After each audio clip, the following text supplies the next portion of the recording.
Modal si Raja Siluman Boloho. Cek si Ekek bari ngabantingkeun deui awak Prabu Durakumala. Kuak Prabu Durakumala ngagoak ditarik.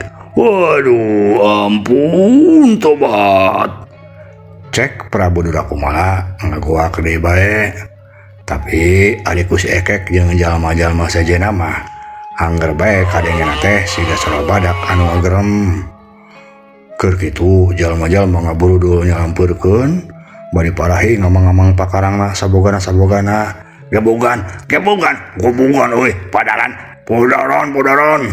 ulah dibere hirup podaran. Cek jalma-jalma bari lalumpatan muru ka pelbah Prabu Durakumala anu geus teu walakaya.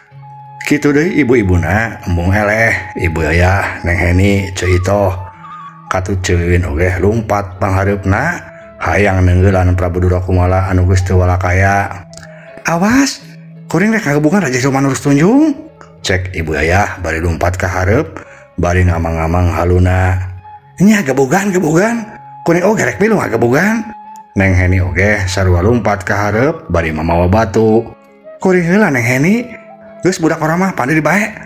Ceuwin oge sarua seseregel bari ngagintak awak Neng Heni miheulaan ka hareup. Nya gebugan, ulah dibere hojah. Neng Eti embung eleh. Tapi keur kitu teh Neng Eti mah kalah kasarimpet ku samping sorangan sukuna. Budak labuh Neng Eti ngagoak. Aduh dasar samping Urustunjung sia. Nyaho aing kelumpat make nyanimpet sagala sia. Cek Neng Eti gugulunuk sorangan bari tuluy buru-buru nguliang deui hudang berbet lumpat deui ka hareup. Tuluy ka tempo Prabu Durakumala teh parahi digebugan ku halu ku linggis ku pacul malah ku Neng Eti jeung Ceitoh mah sampai ditinggang ku coet.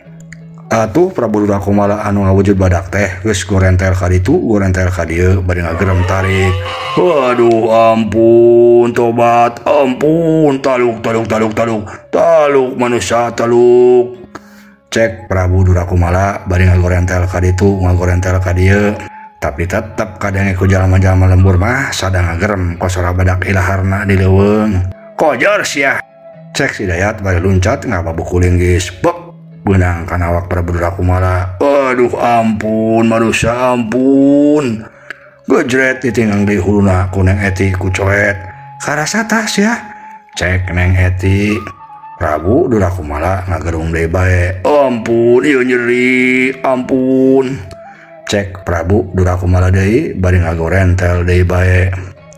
Prabu Durakumala terus-terusan dibabuk digebuk di ditu ti dieu geus beunang kana hulu, beunang kana awak, beunang kana suku, parahi bak-bik ti ditu ti dieu. Tobat ampun taluk ampun. Cek Prabu Durakumala terus-terusan gurang-gerung.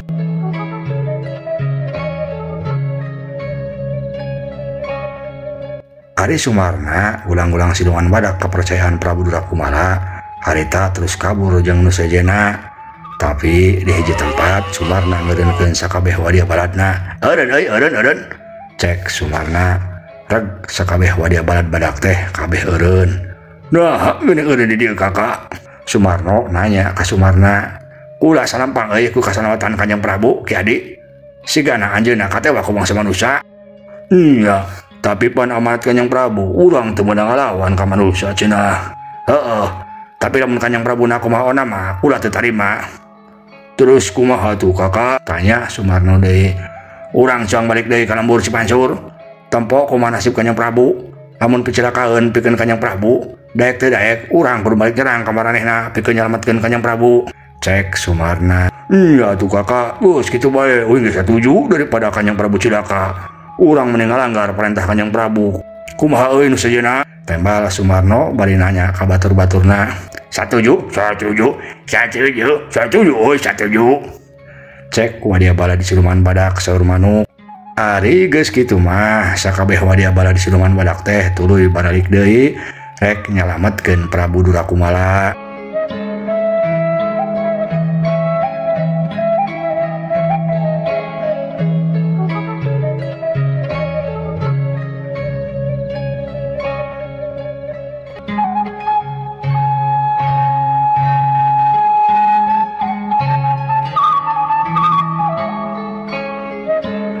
kaayaan harita beuki tambah berang panan poe beuki naik ka luhur hawa mimiti karasa haneut sora ingon-ingon jalma lembur kadengereang patembalan.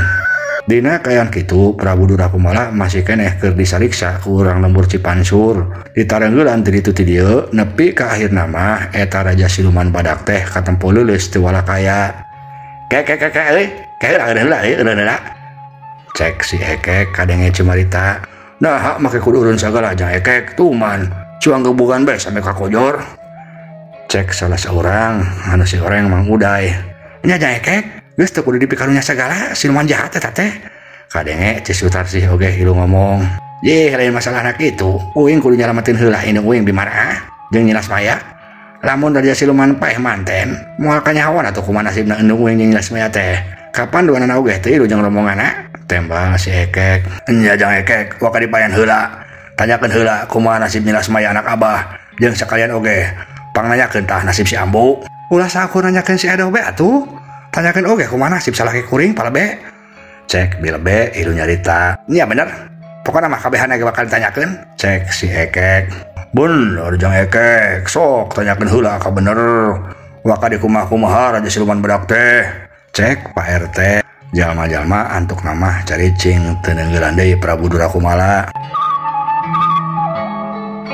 Ari si Ekek tuluy nyekel tanduk Prabu Durakumala bari pok ngomong, Raja Siluman Balaho, ulah rek nanya ka Andika, ka mana ayeuna indung uing Bimara jeung Nyilas Maya, Ambu Edo jeung Palabe dikumahakeun ku Andika?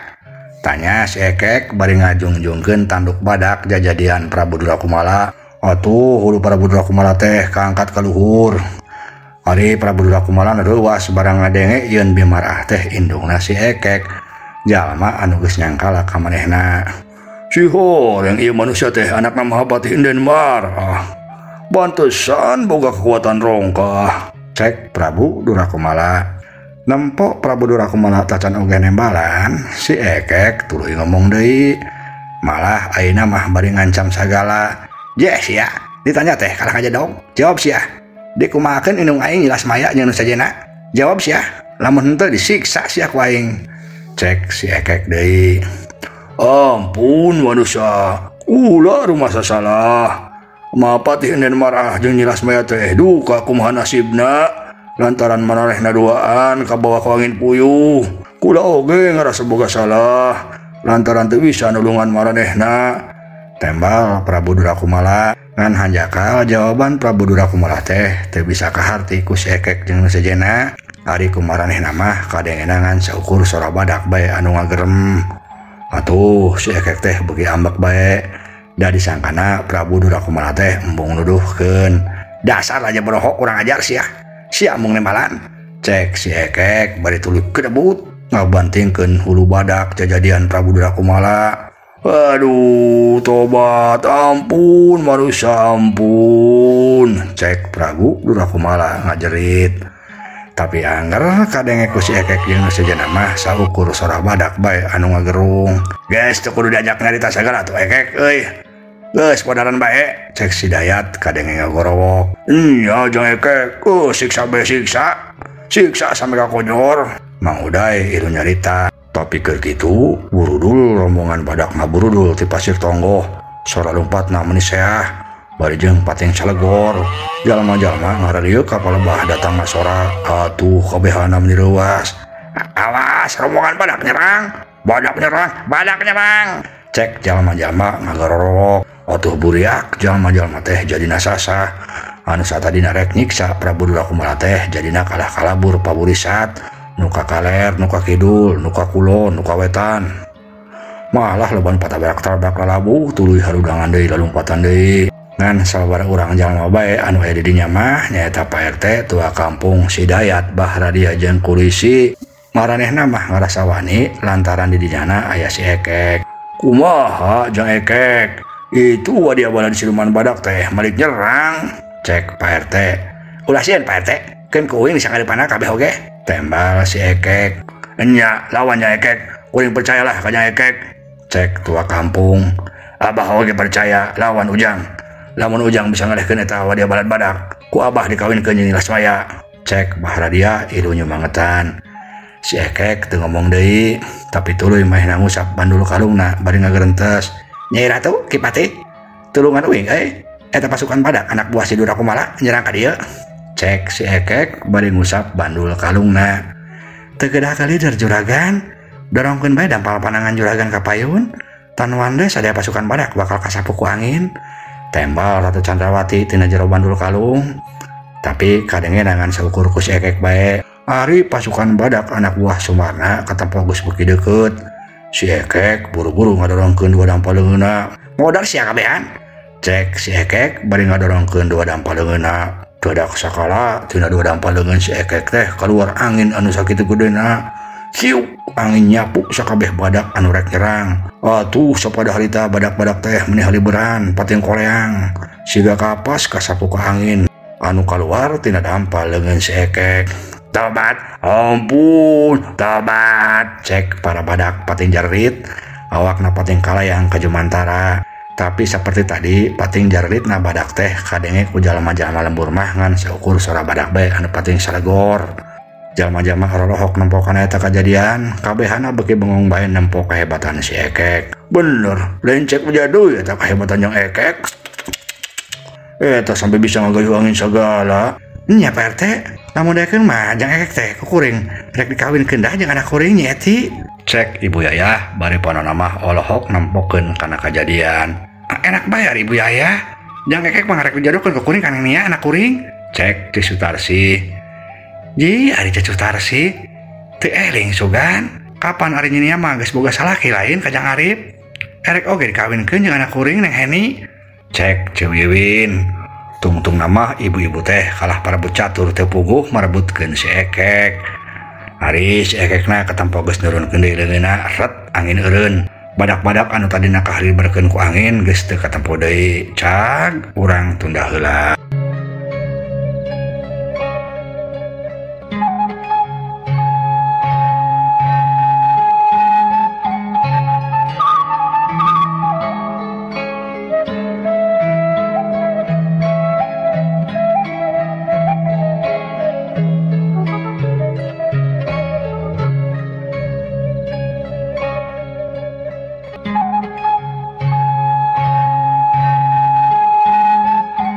Ayeuna cuang caturkeun heula kaayaan Bimarah. Harita Bimarah teh terus teuleum ka jero cai sampai ka dasar walungan. Bimarah ngarasa aneh tapi bungah lantaran masih aya dina dasar walungan oge. Manehna sama sakali teu ngarasa eungap. Malah biasa bae saperti aya di darat. Bener?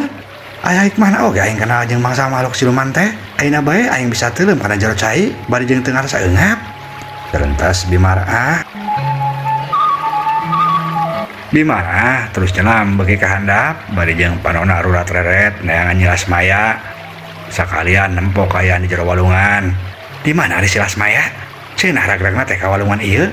Haruh dasar eta budak teh ngan ngaririweuh bek aing. Gerentas Bimarah deui bari terus bae rurat reret. Kudu kitu ujug-ujug karasakan awakna aya nu ngabeulit. Bimarah reuwas, naon ieu nu ngabeulit kana awak aing? Gerentas Bimarah deui. Red panon Bimarah ngareret kana palebah dadana. Breh, si horeng anu ngabeulit kana awakna teh teuing belut teuing oray. Oray teh belut nu ngabeulit kana awak aing teh. Garentosna deui Bimarah tuluy ngerahkeun tanaga anu maksudna mah hayang leupas ti nu ngabeulit kana awakna. Tapi beuki Bimarah ngaluarkeun tanaga eta anu ngabeulit kana awakna teh karasa beuki pageuh. Malah lilaila mah Bimarah teh ngarasa leuleus. Tungtungna males bae Bimarah teh kapiuhan.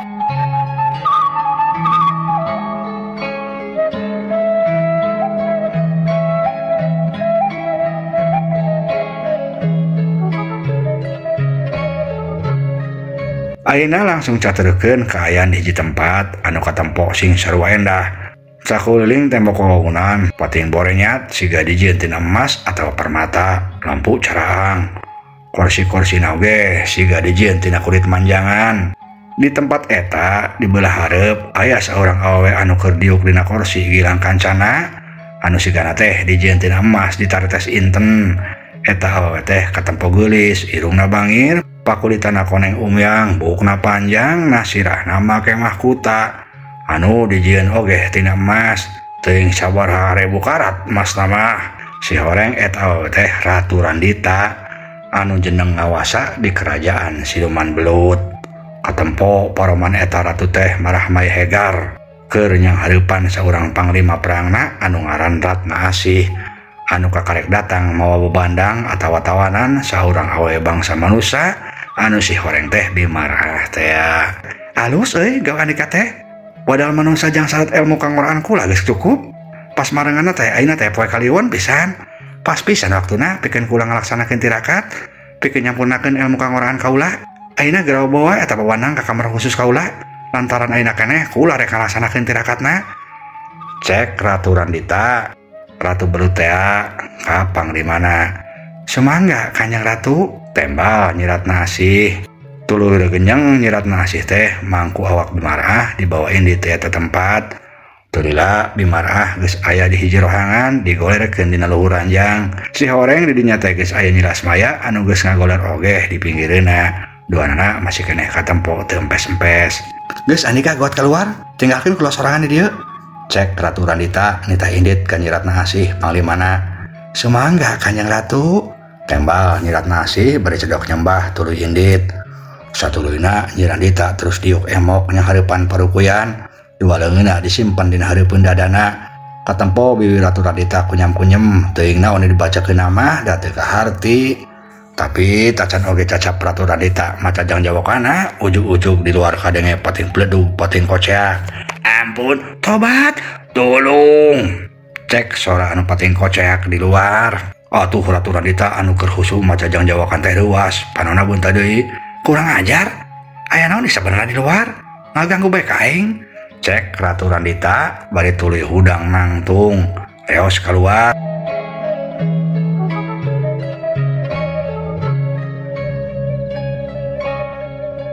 Si horeng kajadian ribut di luar teh ku ayana Putri Pancawati, putri Siluman Orai teh anu harita kungsi dijadikeun kuda tunggangan bimarah. Putri Pancawati katempokun ngamuk nguak-ngawik di jero karaton nyerang sakabeh para prajurit Siluman Belut. Bledak cegur. Putri Pancawati nyerang gunakeun sinar tina dua dampal leungeunna ka sakabeh prajurit anu nyoba-nyoba ngahalangan manehna. Minggir sia kabehan ulah ngahalangan. Dibawa ka mana sia denungan kaula enden marah jeung Nyi Lasmaya? Cek Putri Pancawati bari terus bae ngadeupaskeun serangan. Sakabeh prajurit anu beunang ku serangan Putri Pancawati pating cerungkol kejet-kejet. Tuluy leles wujudna ngareulengit, jenggerek jadi belut pating kaloler nyawaan. Putri Pancawati terus lempang asup ka jero karaton. Para prajurit Siluman Belut anu geus nempo kasakten Putri Pancawati nyalingkir sarieun. Tapi keur kitu cleng crek aya saurang punggawa ngahalangan anu si horeng Nyi Ratna Asih, punggawa kepercayaan Ratu Randita teh. Eureun sia? Nah sia wani-wani nyeun kakacauan di karaton aing? Cek Nimas Ratna Asih. Di mana sia disamunikeun adunungan aing enden ayu marah jeung Nyi Lasmaya? Tuduhkeun sia, lamun henteu dibudak-barik sia karaton aku kula. Cek Putri Pancawati. Memang sia sanggup ngabudak-barik karaton aing? Cek Nimas Ratna Asih kalah nangtang. Atuh Putri Pancawati anu geus bener-bener ambek teh. Beuki ambek bae manehna teu nembalan, buru-buru ngangkat dampal leungeunna, wus keluar cahaya tina leungeun Putri Pancawati. Bledak langsung keuna kana awak Nimas Ratna Asih. Aduh, tobat. Cek Nimas Ratna Asih. Tuluy katempo eta punggawa Siluman Belut teh kakejet les ngaleungit tuluy robah wujudna jadi belut ngagoler nyawaan. Teu sabaraha si horeng kakuatan mah wani nangtang ka kula. Cek Putri Pancawati.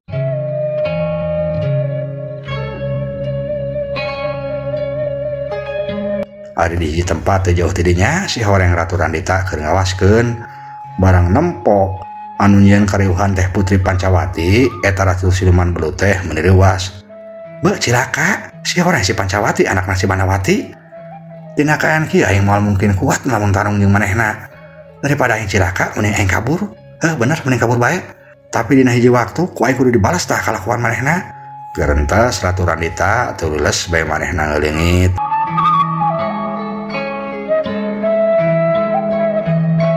Ari Putri Pancawatina terus lempang asup ke jero karaton kabeh rohangan digaladah.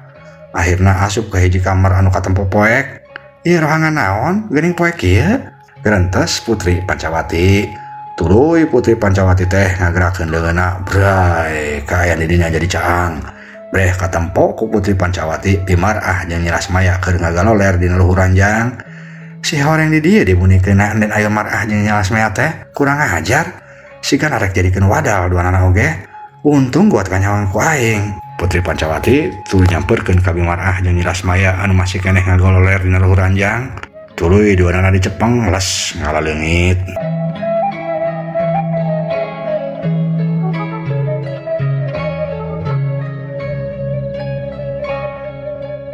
Kelila Putri Pancawati geus muncul deui di pinggir walungan. Bimarah jeung Nyi Lasmaya digalolerkeun dina luhur jukut. Putri Pancawati tuluy ngusap awak Bimarah jeung Nyi Lasmaya. "Enden ayu Marah, Nyai gara-garuga. Ayeuna mah tos saralamet nun." Cek Putri Pancawati bari ngusap awak Bimarah jeung Nyi Lasmaya. Korejat. Bimarah jeung Nyi Lasmaya langsung ngarorejat hudang, duanana katempo culang cileung. "Aya di mana orang bibi?"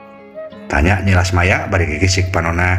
Bimarah teu nembalan, kalah red beka Putri Pancawati. "Nyai Putri, kuring teh salamet?" Cek Bimarah bari mencrong ke Putri Pancawati. Putri Pancawati ngan saukur unggeuh bari imut. Nyi Lasmaya ngareret. "Saha eta bibi?" Tanya Nyi Lasmaya ka Bimarah. "Eta teh Putri Pancawati, putri Cimon Oray, anu satadina disihir ku Prabu Ontoloho jadi kuda tunggangan kami. Geurang nganuhunkeun guat Lasmaya. Lantaran urang tadi salametkeun ku manehna." Cek Bimarah. "Oh mohon, hatur nuhun Den Putri." Cek Nyi Lasmaya. "Sami-sami Nyai. Oge enden ayu Marah." Tembal Putri Pancawati bari tetep teu leupas tina imutna. "Tah kulantaran ayeuna mah tos salalamet sadayana, sim abdi mah ayeuna bade mundut widi, bade mulih ka nagara Siluman Oray."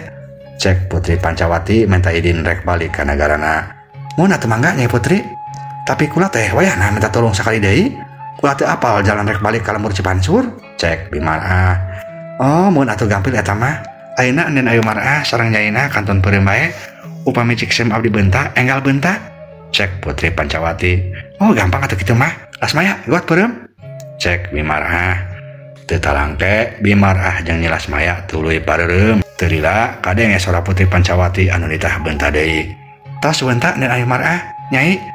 Cek suara Putri Pancawati. Bray Bimarah jeung Nyi Lasmaya bareunta. Ana breh Bimarah jeung Nyi Lasmaya menireuwas. Katempo di dinya jalma-jalma kurame ngarariung bari jeung pating harauk. Belum bae, belum nyakek belum." Cek jalma-jalma kadenge meuni pahibut. Bimarah jeung Nyi Lasmaya heran. "Aya naon ieu Bi?" Tanya Nyi Lasmaya. "Teu atuh, cing cuan tempo be." Tembal Bimarah tuluy duanana sregel ka hareup. Bari Bimarah mah nyingkang-nyingkangkeun anu ngahalangan. Minggir. Awas kegedean rek liwat." Cek Bimarah bari nyingkang-nyingkangkeun jalma. Atuh nu kasingkangkeun ku Bimarah teh mani pating jorongkong hampir bela labu. Jalma-jalma nu kasingkangkeun teh tangtuna bea rambak, tapi barang areret ka Bimarah jeung Nyi Lasmaya kabehana meuni kaget. "Bimarah, Nyi Lasmaya. Oh ya Bimarah jeung Nyi Lasmaya. Jurig teh lain ya." Cek jalma-jalma. Bimarah jeung Nyi Lasmaya teu malire kana omongan eta jalma-jalma. Tuluy bae duanana nyerendep ka hareup. Barang geus aya di hareup duanana beuki kaget deui bae. Katempo Prabu Durakumala anu ngawujud badak ditalian awakna ditunda dina luhureun tumpukan suluh. Salah saurang katempo geus rek nyeungeut api rek ngaduruk suluh. Atuh Bimarah utamana mah Nyi Lasmaya meuni ka cidaruasna. Nyi Lasmaya buru-buru lumpat ka hareup ngahalangan. Sedangkeun Bimarah ngan saukur olohok. "Tahan. Ulah aya nu wani ngaduruk. Lamun tetep ieu badak rek diduruk, kuning oge sakalian duruk." Cek Nyi Lasmaya bari ngahalangan. Atuh jalma-jalma nu adi dinya kabeh reuas, utamana mah si Ekek jeung Maharadia. "Nyai, eta naonan ulah ngalang kitu. Geun atuh rek diduruk da siluman jahat." Cek Maharadia. "Nya Nyai, awas minggir, ulah ngalangan." Cek si Ekek oge. Teu bisa. Lamun aya nu wani ngaduruk Prabu Durakumala, kuring oge rek ngilu ngabeuleuh maneh." Nyi Lasmaya tetep ngahalangan. Si Ekek heran. "Nah, ari Nyi Lasmaya nya aya naon sabenerna dina hate manehna?" Gerentes si Ekek. Keur kitu kadenge deui Nyi Lasmaya nyarita. "Sok buat lepaskeun. Lamun teu dilepaskeun, kuring rek meuleuh maneh." Cek Nyi Lasmaya deui bari undur-unduran ngadeuketan kana api. Atuh si Ekek jeung nu sejenna beuki bingung. "Aduh, ieu aya bae nu matak aneh teh." Gerentes si Ekek. "Kumaha jang Ekek, tuluykeun beuleum teh ulah." "Geus lah ulah, lepaskeun bae." Cek si Ekek. Jalma-jalma nu aya di dinya silih reret. Rek pesta ngabulung badak tuh jadi. Nya. Cek jalma-jalma. Gawat lepaskeun karunya. Sareng bae masih siluman oge makhluk Gusti. Cek Nilas Maya deui. Atuh geus kitu mah kadenge si Ekek mere parentah. Gawat lepaskeun euy, gawat lepaskeun. Cek si Ekek. Nya ari si Ekek geus marentahkeun kitu mah, daek teu daek jalma-jalma teh tuluy ngalepaskeun oge Prabu Durakumala. Sanggeus tali anu nalian awakna dilepaskeun mah eta badak jajadian Prabu Durakumala teh kadenge ngagerem bari neuteup ka Nilas Maya. Katempo tina juru matana siga cai mataan, sigana mah Prabu Durakumala teh kagagas meureun lamun jalma mah. Sanggeus kitu mah teu lila oge Prabu Durakumala anu ngawujud badak teh les bae ngaleungit.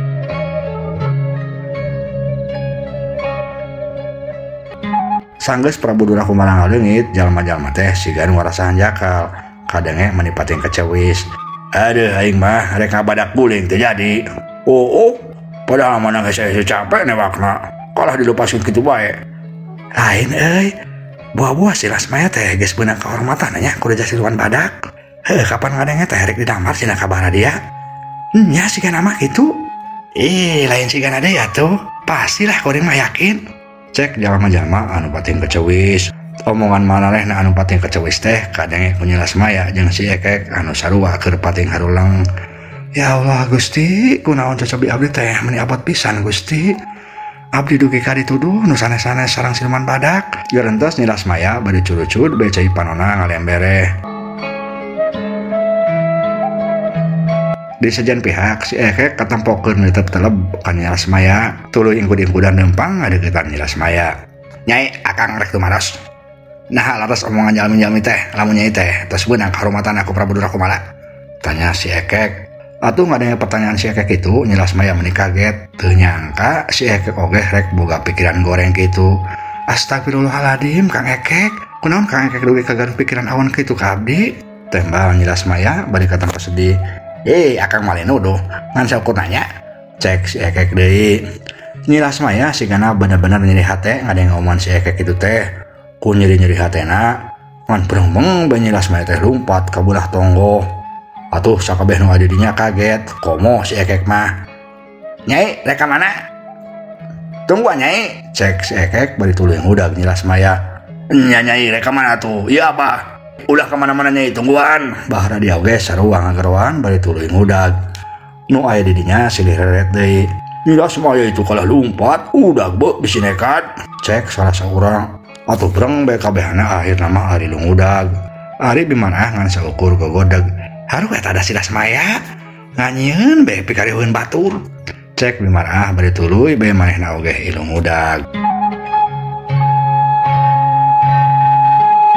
Ari di sejen tempat teu jauh ti dinya katempo aya 3 maung keur ngawaskeun si Horeng, Nyi Santana, Nyi Santani jeung Nyi Santanu.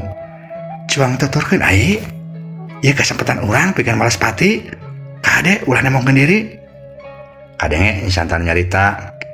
Nya ceuk, ieu kesempatan halus. Tembal Nyi Santana, tuluy les bae eta 3 maung kajajaden teh ngaraleungit.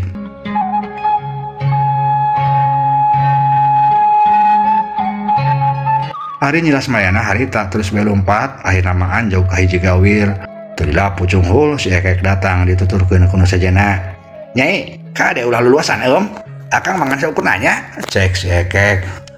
Mohon tapi pertarosan akang teh matak nyeri kan hate matak nyeri. Yeuh Kang, abdi mah sumpah kajen dikerkep ku maung lamun sampai abdi ngalakukeun teu leres sareng Prabu Durakumala. Cek Nilas Maya. Cacap Nilas Maya ngomong gitu anu gaur kadenge sora maung anu ngagaur. Nilas Maya ruas ngaliuk. Ana breh aya hiji maung anu geus luncat rek ngarekeb ka Nilas Maya. Atuh Nilas Maya ruas ka cida. Saking kuruas-ruasna gajleng bae Nilas Maya teh luncat. Kolesah sukuna teh kolesah kana pinggir gawir kurobas. Kulitik Nilas Maya ragrag kana jurang. Tulung, cek Nilas Maya. Awakna kulitik ragrag ka handap. Si Ekek reuas. Saking kureuasna mah oge luncat nguru ka Nilas Maya. Nyai, tuh tungtungna mah si Ekek oge ragrag kana jurang. Jalma-jalma nu aya di dinya kaget. Buru-buru lalumpatan ka pinggir gawir. Jang Ekek, Nilas Maya ragrag euy kana gawir. Tingali tempo. cek jalma-jalma bari terus lompatan muru ka pinggir gawir. Ana breh katempo boh si Ekek boh Nyilas Maya geus ngagaloler di handap curang. Sirahna balang cunur garetihan sigana duanana geus teu usik malik nyawaan. Sutardi kadenge Bimarah ngajerit tuh dilenggerak bae kapiuhan. Hampir bae Bimarah oge ragrag kana gawir untungna kaburu disangkeh ku Pak RT. "Oi, tulungan, oi, ieu Bimarah kapiuhan," cek Pak RT. Tuluy dua urang nyampeurkeun. Bimarah anu kapiuhan teh tuluy digarenjang. Di sejen pihak Bahradia oge reuwas ka simak. Bahradia nganu seukur olohok, mata bolotot, sungu calangap, geus teu bisa ngomong-ngomong acan.